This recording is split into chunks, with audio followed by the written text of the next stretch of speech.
the History Channel original podcast.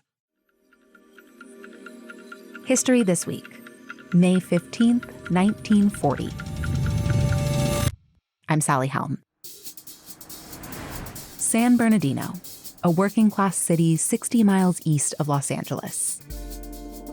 It's known for its orange groves and as a rest stop for weary drivers making their way across the Mojave Desert on Route 66.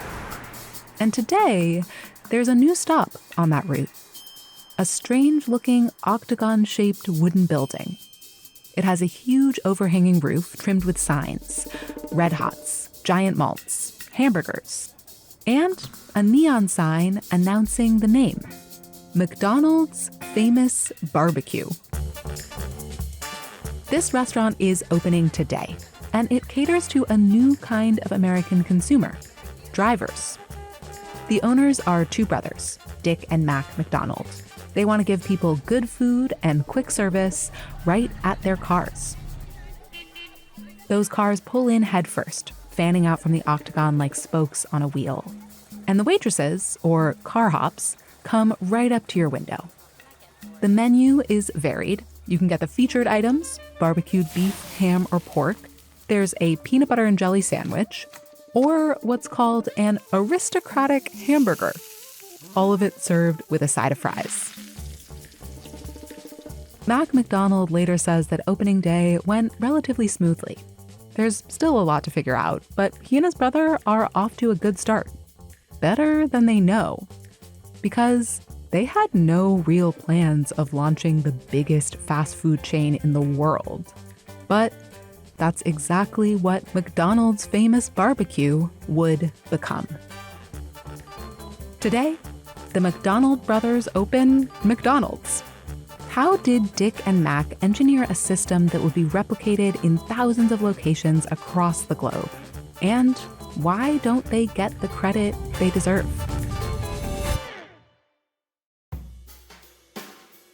The McDonald brothers aren't the guys you might have picked to revolutionize food in America, making it faster, cheaper, more portable.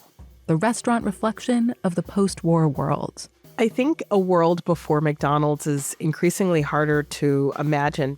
Marcia Chatelain, professor at the University of Pennsylvania and author of a book on the history of McDonald's. She told us the pre-McDonald's world was slower. Travelers could sit down at a truck stop or a small diner to order some eggs, or a sandwich, or a hamburger, though in the early 1900s, they had a bad rap.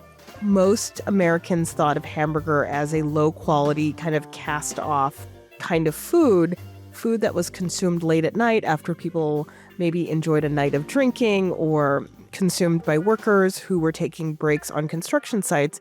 But that starts to change. White Castle opens in 1921, and they actually start to shift Americans towards hamburgers. But Dick and Mac McDonald, when they were growing up, they wouldn't have tried White Castle because there weren't any in their home state of New Hampshire in the 1920s. In fact, there still aren't any there today. But there are, at the time of this recording, 62 McDonald's.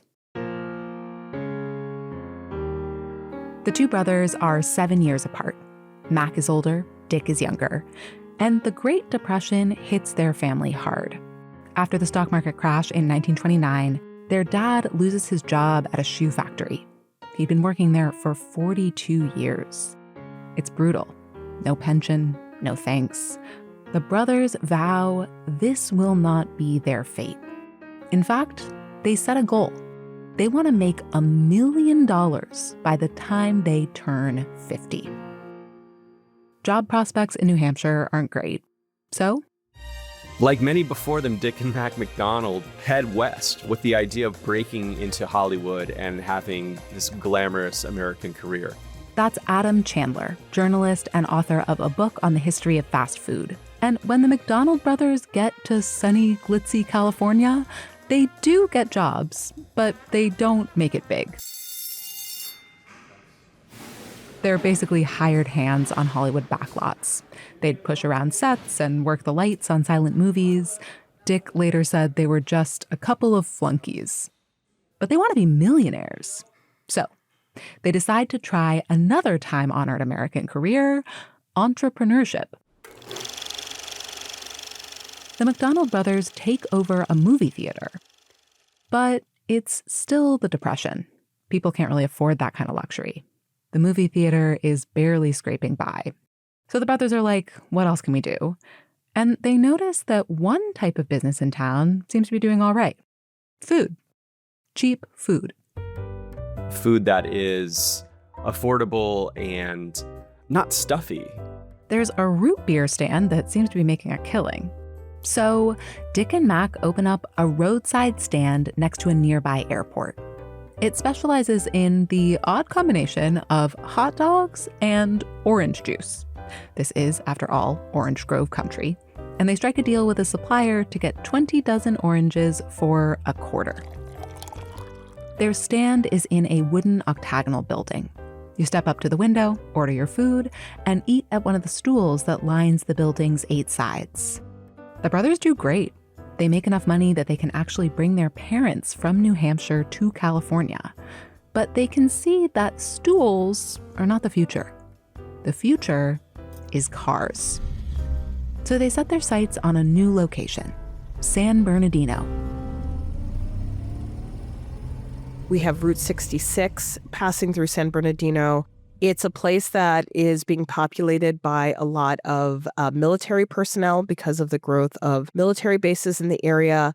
The brothers are betting that this town will continue to grow. They dismantle their original hot dog and juice stand. They actually pay a company to slice it in half and reassemble it at their new location on 14th and E Street. On May 15th, 1940, McDonald's famous barbecue opens its doors. They've expanded their menu. They're now serving a lot more than hot dogs and orange juice. They're doing way too much. There's peanut butter and jelly, there's barbecue, there's tamales. And, of course, hamburgers, following the trend started by White Castle. The McDonald brothers are looking to create something informal, approachable, and catered towards drivers. They hire 20 car hops, waitresses who come out and meet you at your car to take your order. Car hops were usually women, and they're on roller skates, and it's kind of an experience that you would see in a movie about the 1950s. The drivers seem to love it. Within a few years, McDonald's famous barbecue is hitting a groove. The parking lot is often full, and it can fit 125 cars at a time. Revenues at just this one location are topping $200,000 a year. So they're not millionaires yet, but they're on their way. They're so successful. They're buying a new Cadillac every single year. The brothers share the profits. They also share a house, a 25-room mansion on top of a hill overlooking the restaurant. They're happy. If they can have the fanciest house in San Bernardino and this business that makes some good returns, like, they're living the American dream. And yet, as businessmen, they're a little bored. Because it turns out the McDonald brothers love running a restaurant. They love making service quick, and they want to find ways to make it even quicker. The McDonald's brothers are wizards. They are obsessed with efficiency. And they're seeing some obvious inefficiencies. First, those car hops. There's concern that the young women are a distraction to the young men who work there, and they really just want to focus on getting people in fast. Yeah, there's been some interpersonal drama developing at the restaurant. Apparently, the fry cooks would ask out the car hops, and when the car hops inevitably said no thanks, the fry cooks would cook their orders slower. Plus, McDonald's famous barbecue was really popular with teens, and a lot of the boys wanted to hang out with the car hops too. The reality that they had these car hops that were attracting younger teens to hang out at the restaurant and perhaps cause mischief and flirt or hang around too long made it less efficient than they wanted it to be. Also, the restaurant is using dishes and silverware, and the brothers are pretty sure that the teens are stealing it. Plus, they realize that their menu is a little crazy. Like, why are we selling tamales and ham and baked beans? And so, in 1948, Dick and Mac McDonald make a huge decision. In a wild turn, they decide to shutter their very successful restaurant.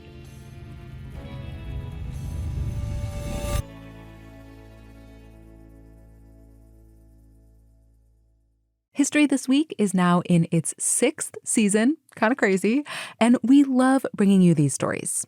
All of our work is supported by the ads you hear on the show, but if you don't want to hear those ads, we're now introducing History This Week Plus, available exclusively on Apple Podcasts. For just $2.99 per month, you'll get all of our new episodes without any of the ads, and we'll be adding ad-free versions of our older episodes too. So subscribe now and get your first week free. History This Week Plus, exclusively on Apple Podcasts. Fall 1948.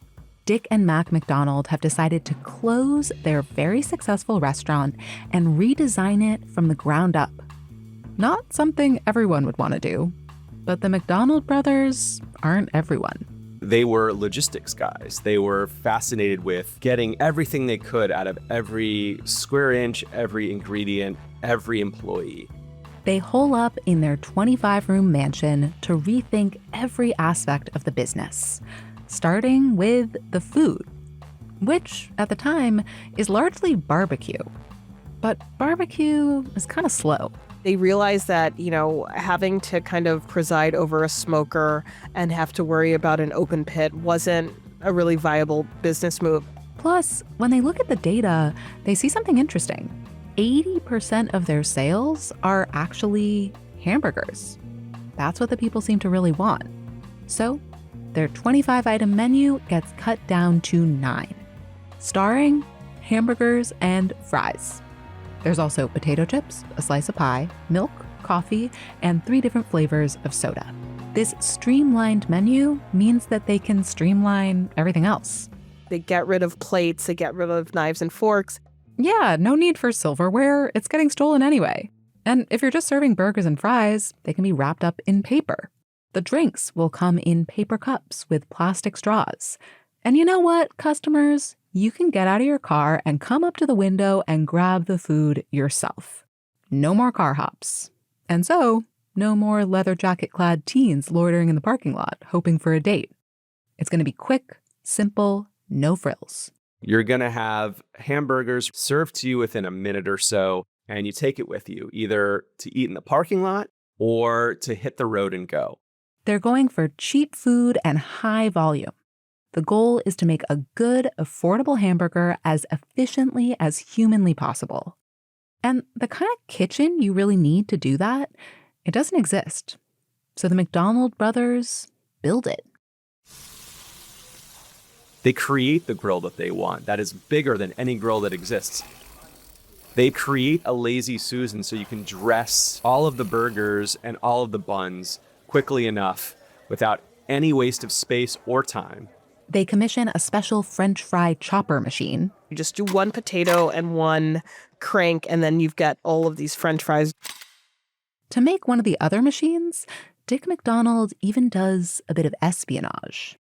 He remembered as a kid he'd eaten these peppermint patty candies, and he wanted to know, how did they make sure that each peppermint patty had the same exact amount of peppermint filling?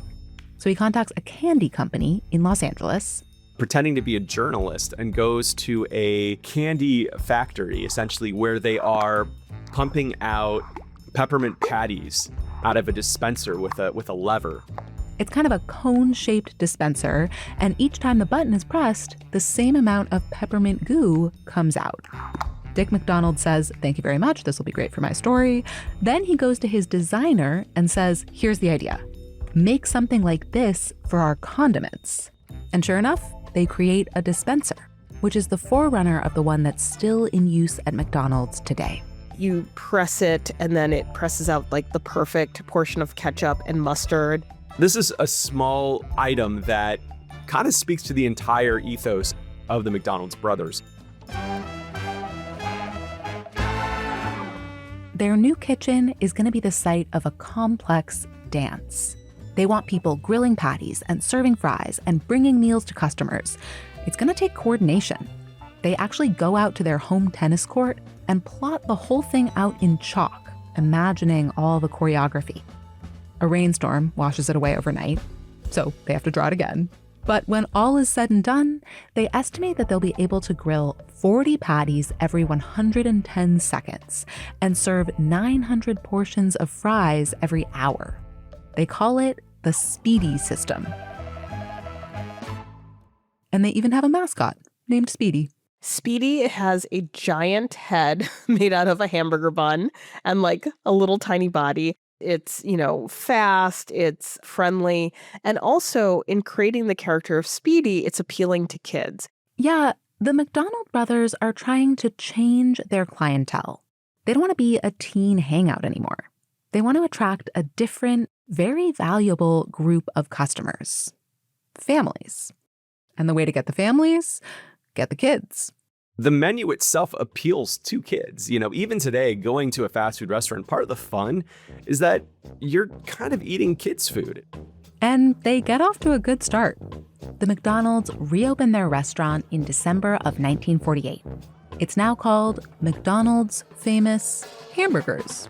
Their first customer is a 9-year-old girl. She orders a bag of burgers for her family. The restaurant building itself is also attractive to kids. For one thing, the brothers let customers look right into the kitchen and watch the food being made. Kids find that cool. And it also helps build trust among adults who might think, this food is really fast and really cheap. What's going on back there?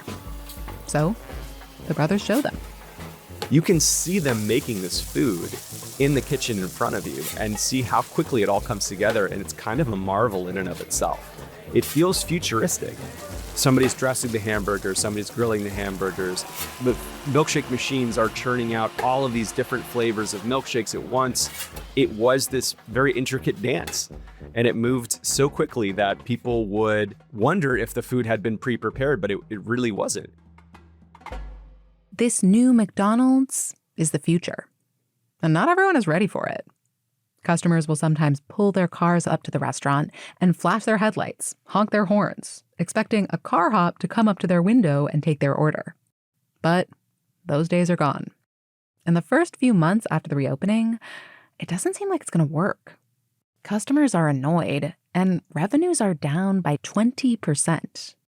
But as word spreads and more families start coming to the new McDonald's, things pick back up. Pretty soon, profits double. And yet, the brothers aren't satisfied. They keep refining. For example, their famous fries. They leave the potatoes out so they can cure in the desert air so that they will be that much more crispy. This is some real type A fastidious kind of restauranting here. And it's something that's hard to replicate. But people decide to try. The brothers are getting some attention. Other restaurant owners want to know, how are you getting so many burgers out the door? And Dick and Mac start sharing what they've learned. People can come and look at their operations and see how they arrange the fryers and the grills and the milkshake machines, and they're being featured in restaurant industry publications for what they've created. The brothers could be keeping this all secret. That would have been the better business move. But they're proud of what they've done and happy to share. Dick McDonald said they figured everyone can see into the kitchen anyway. He recalled giving tours to lots of other restaurateurs. Quote, they would come in with paper and pens and copy the layout, and my brother and I would laugh. Soon enough, copycat stores start popping up. Dozens of them in California alone. Counter service burgers at low prices, all done the McDonald's way. If the McDonald's brothers had had someone hanging upside down, manning the grill, they would have done the same thing, because whatever was happening at McDonald's was working well enough that they would have copied anything ruthlessly. Keith Kramer and Matthew Burns take the idea to Florida. They add a flame broiler to the concept. Their restaurant is called Burger King. One regular customer, Glenn Bell, opens up his own fast food joint years later based on the Speedy system. He applies it to Mexican food and names the restaurant after himself, Taco Bell. As this kind of copycatting first takes off, the brothers belatedly try to take control of the situation. They license their name and branding to some local franchisees, 9 of them in total. But the quality is really inconsistent, and the brothers aren't getting much money out of all this. There's no royalty system in place, just an upfront fee of about $1,000. The brothers are clearly good at running the business. Expanding it, not so much. But they are about to meet someone who will take this local hamburger stand and make it bigger than the McDonald brothers could have dreamed. Enter Ray Kroc.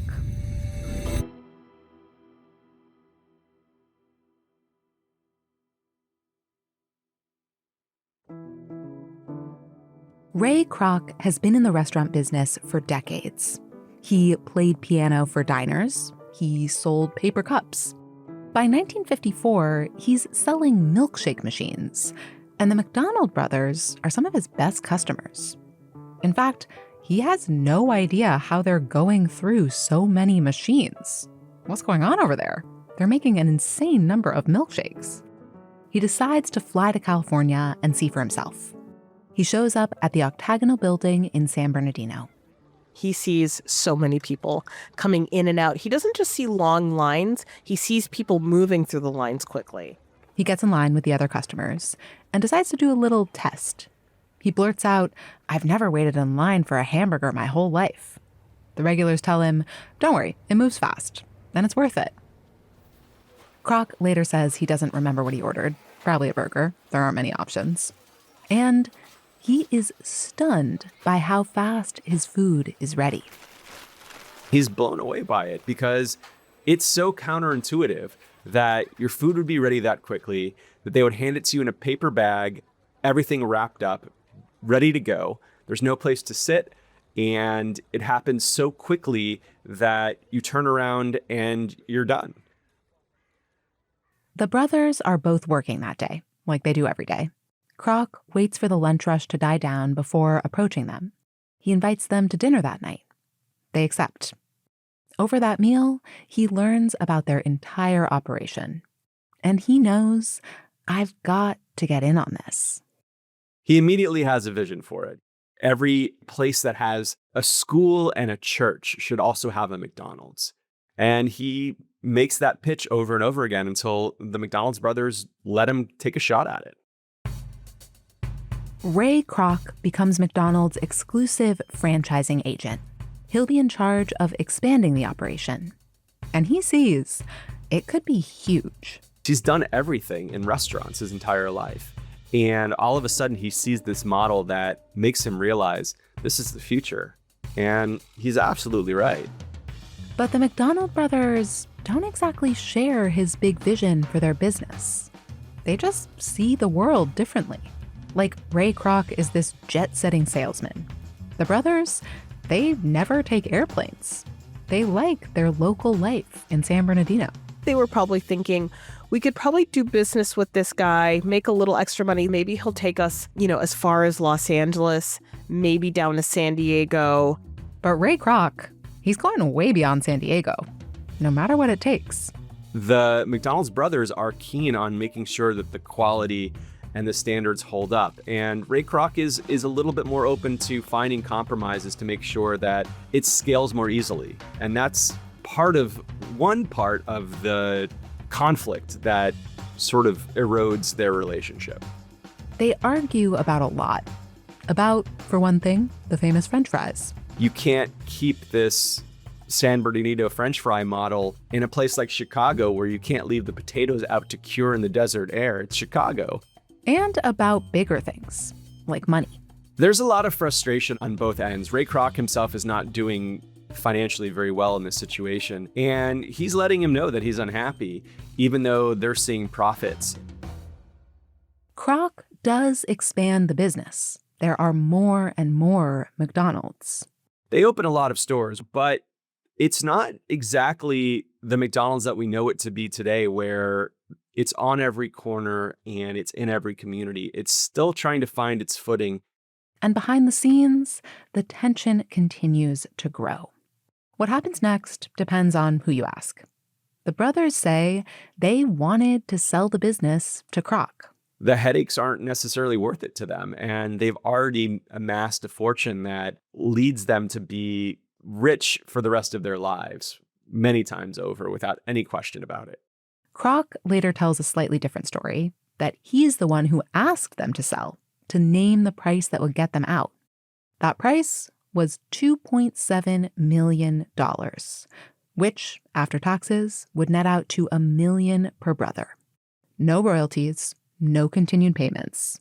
But they'll get the cool $1 million they set out for back in New Hampshire all those years ago. And at this point, they barely even need it. Kroc gripes about the price tag, but he agrees. He buys the brothers out and takes full control of the McDonald's Corporation in 1961. There is one other condition. The McDonald's brothers keep the original McDonald's open, and Ray Kroc, being Ray Kroc, opens one across the street in San Bernardino and puts the original out of business, which is exactly the kind of move that Ray Kroc would do. McDonald's goes on to be McDonald's. As of 2025, it's the most valuable restaurant brand in the world, with some 40,000 locations and $25 billion in annual revenue. And yet, the namesake founders live out their lives seemingly content with their decision. They were happy with a new Cadillac once a year. Marcia Tatlin says, there's basically no way the brothers could have predicted what their burger stand would become. I think the scale of it would be so confusing and confounding to them. And I think the idea of like touching a screen and getting your food without talking to someone would probably be bewildering because they lived before the internet. But they would probably wonder if they could still deliver what they wanted to with these mechanisms. Ray Kroc, at many points in his life, refers to himself as the founder of McDonald's, which is true in a way. What he did and what the brothers did, they're almost two different businesses. They're both founders. What Ray Kroc does with the financing, the building of the franchise model, and not just him, but his lieutenants and the creation of the operations machine that allows fast food to grow, does warrant some kind of founder status in its own way. So I punt. I split the difference. I think they all deserve credit. Kroc does grant the brothers something important when it comes to the history books: their name.